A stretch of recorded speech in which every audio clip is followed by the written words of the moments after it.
aquí desde Coach en el Mundo, hoy domingo, como todos los domingos de cafecito, les doy la bienvenida a todos nuestros seguidores que nos ven por YouTube y por las distintas páginas en las cuales estamos. Hoy domingo de cafecito les traigo un invitado súper especial.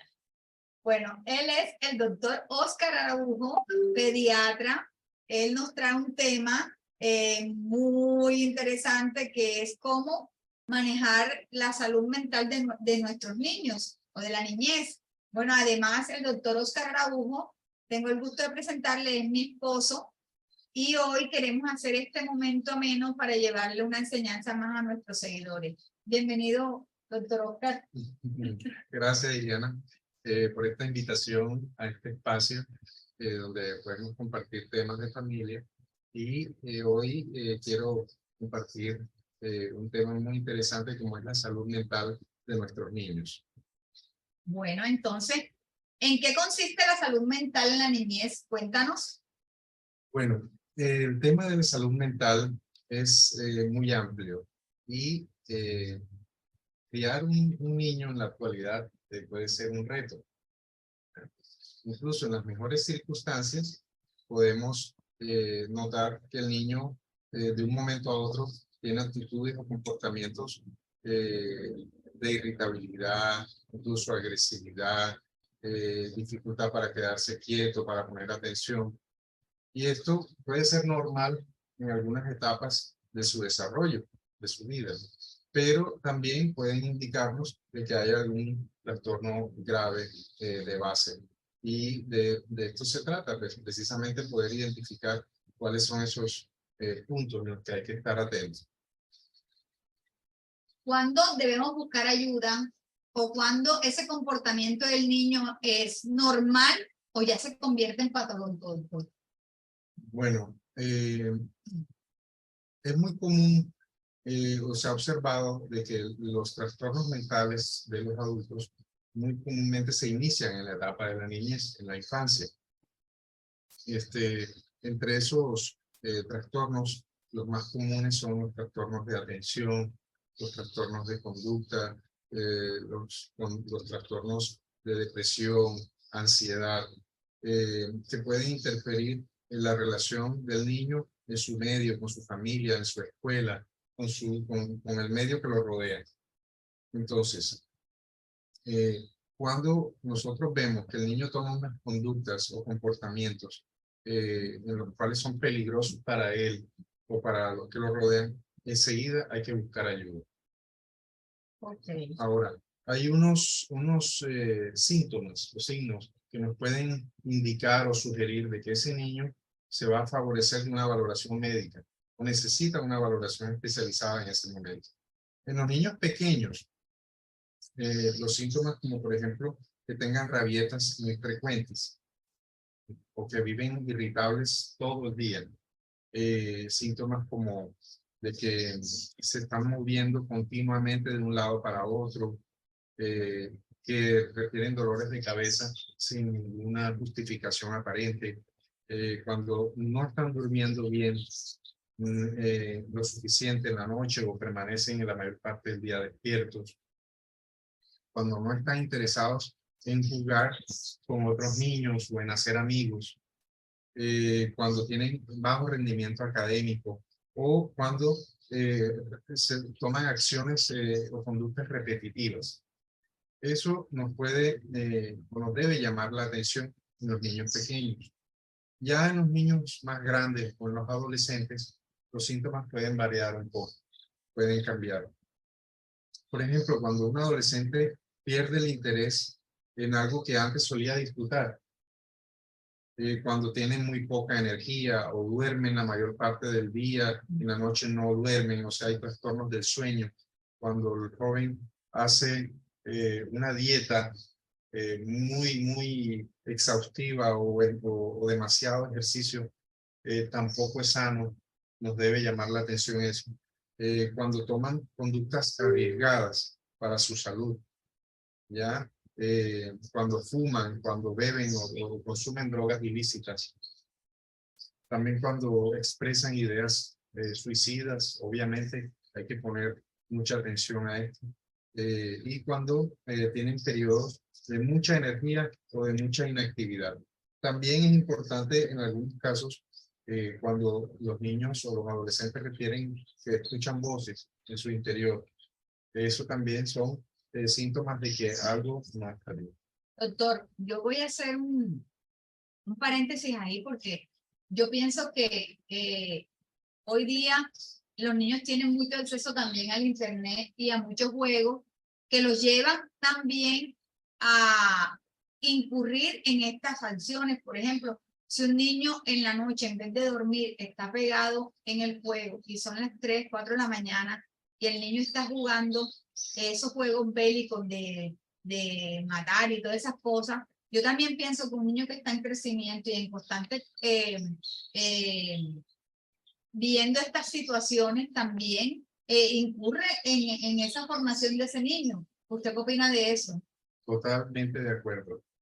Cuando un niño se enfoca demasiado la atención en un solo juego o algo que le llame mucho la atención al punto que olvida o desatiende otras actividades necesarias en familia, puede desarrollar algún tipo de trastorno. Obviamente, si hay alguna predisposición genética, con mayor razón, pero sí hay que estar muy atento en que las actividades del niño sean variadas y que no permanezca demasiadas horas a una sola actividad. Entonces ahí es importante la supervisión del padre y que uno esté pendiente de que el niño realmente esté descansando en la noche. Por lo menos nosotros aquí en familia, tan pronto vamos a decidir acostarnos a dormir, apagamos los dispositivos, el wifi y todas estas cuestiones, cosa de que muchas veces los chicos nos echan tierra en los ojos y nosotros los creemos dormidos y sucede que están pegados en el teléfono, están así jugando. Entonces, para evitar esa situación, nosotros como papá también tenemos que buscar medidas para evitar estas situaciones, ¿verdad, doctor? Totalmente de acuerdo. Hay otros factores, por ejemplo, que pueden disparar o predisponer la aparición de algunos tipos de enfermedades o trastornos mentales en la niñez. Se ha demostrado, pero la Organización Mundial de la Salud ha señalado que muchas de las enfermedades mentales del adulto tuvieron su origen en la etapa de la infancia. Entonces existe una relación entre las enfermedades del adulto y las que los niños están presentando al inicio. Totalmente de acuerdo, sí. Existe una relación directa.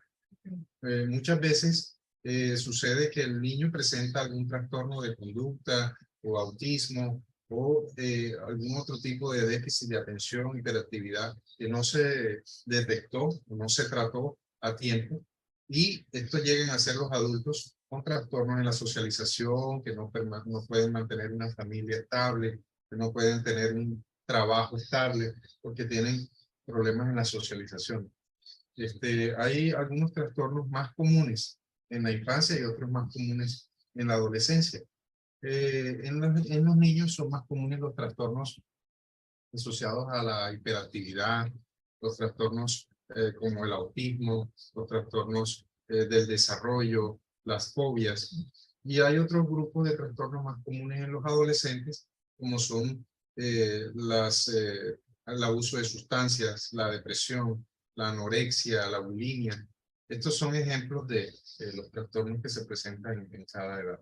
Si nosotros como padres no debemos ser tan laxos, ni tampoco debemos ser tan dramáticos con nuestros hijos, debemos identificar que esa pataleta que está haciendo el hijo mío, pues es normal de la edad, o si realmente esas pataletas que hace frecuentemente necesitan una atención o necesitan una valoración por un especialista. Muchas veces nosotros como papás nos negamos a ver las realidades de nuestros hijos, y eso lo que hace es un mal a nuestros hijos, porque si nosotros tomamos medidas y acciones tempranas, pues podremos darle a la sociedad una persona pues sana o controlada en su salud mental, ¿verdad, doctor?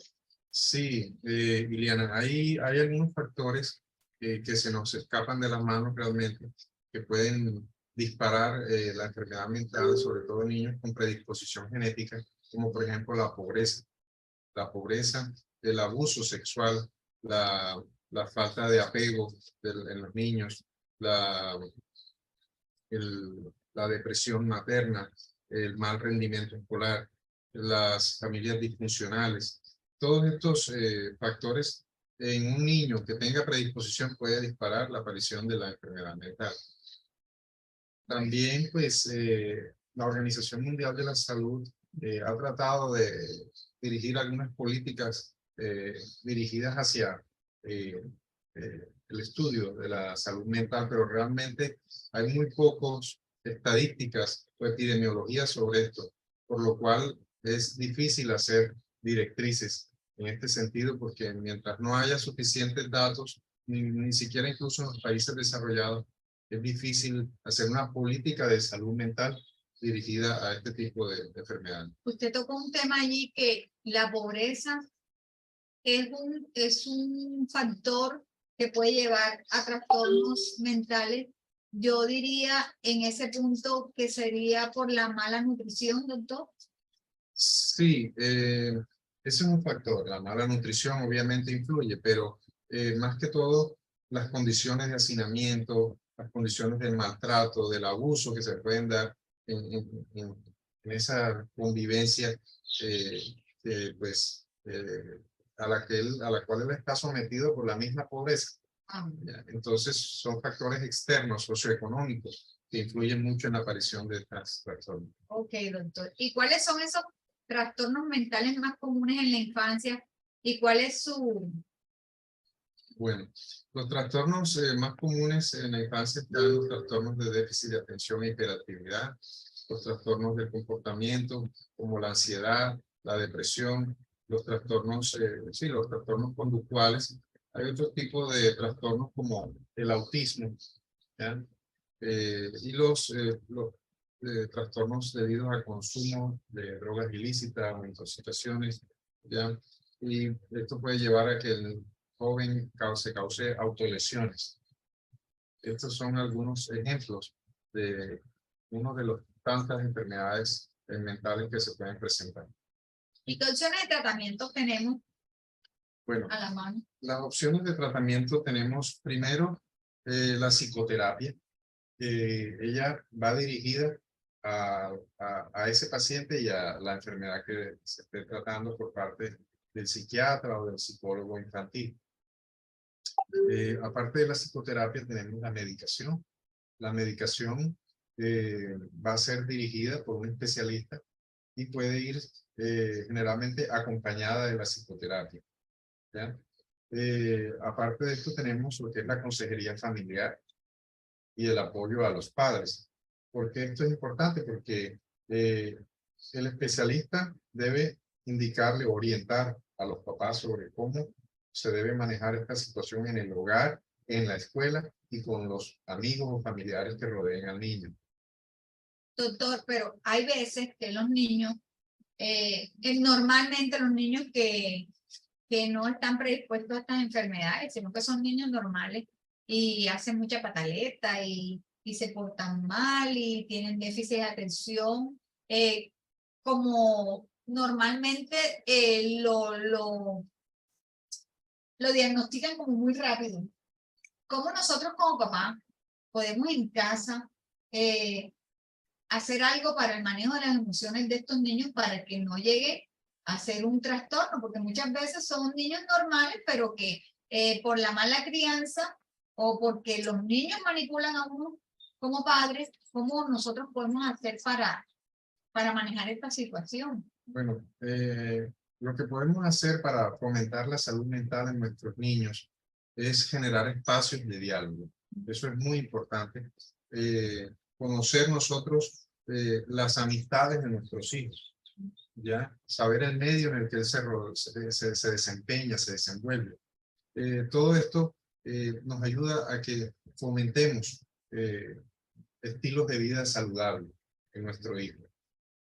Es importante jugar con nuestros hijos. Es importante jugar con nuestros hijos, compartir con ellos tiempo de calidad. ¿Y qué podemos hacer nosotros desde el punto de vista desde el Profesional. punto de vista profesional, como Y nosotros médico. como papás y los profesores en las escuelas que pueden hacer. Exacto. Desde el punto de vista médico, lo que podemos hacer es detectar la enfermedad lo más temprano posible. Eso es el objetivo principal. Una vez se detecta la enfermedad, se le inicia su tratamiento, obviamente apoyado con el psicólogo o el psiquiatra infantil, de la manera más adecuada, acompañado también de la consejería familiar. Desde el punto de vista de padres, como habíamos dicho, generar espacios de diálogo y brindarle al niño la confianza de que se exprese sus sentimientos. ¿Ya? El paciente, el mismo niño o el adolescente, ¿cómo puede hacer para mejorar también su estado de salud mental? Hablando. Definitivamente es un factor clave que él exprese sus sentimientos a los padres, o si no está el padre, pues un adulto de confianza o un amigo. Importante que exprese sus sentimientos. ¿Ya? Y los profesores, ¿cómo pueden ayudar a detectar una enfermedad mental? En el salón, al detectar algunos comportamientos anormales como los que enumeré anteriormente, informar a la familia o a las directivas del colegio para poder hacer una detección temprana de la enfermedad mental. ¿Y cuál ha sido tu experiencia en la crianza de tus hijos para que tengan una salud mental adecuada? O sea, ¿cómo es tu rol como papá? Alejado de médico, ¿no? Simplemente como papá, ¿qué les puedes decir a las personas que nos escuchan? Porque yo he compartido con ellos muchas veces cómo yo como mamá y muchas veces cosas que tú has hecho aquí en casa con los niños para mejorar esa salud mental de ellos y que sean personas sanas y que sean personas socialmente queridas. Son nuestros hijos, cuéntame. Correcto. Bueno, el ambiente familiar debe ser el más adecuado. ¿En qué sentido? Generar espacios de charla, de conversación, donde el joven se sienta confiado en expresar lo que siente, que se sienta apoyado en todo momento. También el, el juego también es una forma de explorar cómo está ese niño desde el punto de vista mental, qué conductas toma ante ciertos juegos, cómo se expresa, cómo se relaciona con los otros niños. Esto pues yo pienso que es como lo más importante desde nosotros como familia para brindarle a nuestros hijos. Cuéntale a las personas que nos escuchan, ¿qué juegos tienes tú para tus hijos aquí? Juegos de mesa, cuéntame. Sí, hace un tiempo compré unos juegos de madera muy divertidos en los cuales ellos invierten tiempo en familia, juegos de mesa, y así podemos compartir y mientras se juega uno va preguntando cómo te sientes, cómo te va en el colegio, cómo están tus amigos. Ahí va uno dándose cuenta de cómo está el medio en el cual se desempeña o se desenvuelve el niño. Sí, es increíble cuando vienen los amigos de nuestros hijos aquí a la casa, porque aquí no tenemos juegos, consolas de juego, nunca hemos tenido. Y como todos ellos se van a la mesa y juegan todos esta clase de juegos y los ves tú divertidos y los ves tirados en el piso o se van al patio, cogen la pelota, comienzan a encestar la canasta o cogen las pistolas Nerf que todavía, inclusive ya están grandes y hay aquí un arsenal de pistolas y en vez de jugarlo en el juego digital, pues ellos lo hacen y recorren toda la casa jugando y tú los ves tan grandes ya, adolescentes de 17 años, de 15 años, y eso nos da a nosotros como padres, nos da una satisfacción de ver que los chicos cuando llegan a esta casa sacan ese niño interior y cómo se divierten, ¿verdad? Total, y nos da una satisfacción de entregarle a la sociedad un individuo que no solo es sano físicamente, sino mentalmente. Ese es como el papel de nosotros los padres, de velar porque esa salud mental de nuestros hijos esté en las mejores condiciones para que ellos se sepan enfrentar a todas las situaciones que se presenten en su futuro. Sí, de verdad que ha sido un espacio hoy muy ameno, porque qué mejor tema que hablar de nuestros hijos, qué mejor tema que hablarlo con mi esposo y compartirlo con ustedes. Hoy domingo de cafecito en Coach en el Mundo hemos traído este tema porque es de gran importancia, ya que hoy día, si aprendemos a manejar nuestras emociones, si aprendemos a identificar que nuestros hijos tienen conductas que se pueden modificar, que pueden llevarse a ser un individuo que aporta a la sociedad serenamente y que ese individuo mentalmente y corporalmente sano, pues imagínense. Entonces, una vez más, gracias por compartir este espacio con nosotros. Esperamos que el otro domingo nos acompañen nuevamente con un nuevo tema aquí en Coach en el Mundo. Estamos para ustedes. Gracias por la invitación, Diana. Espero verlos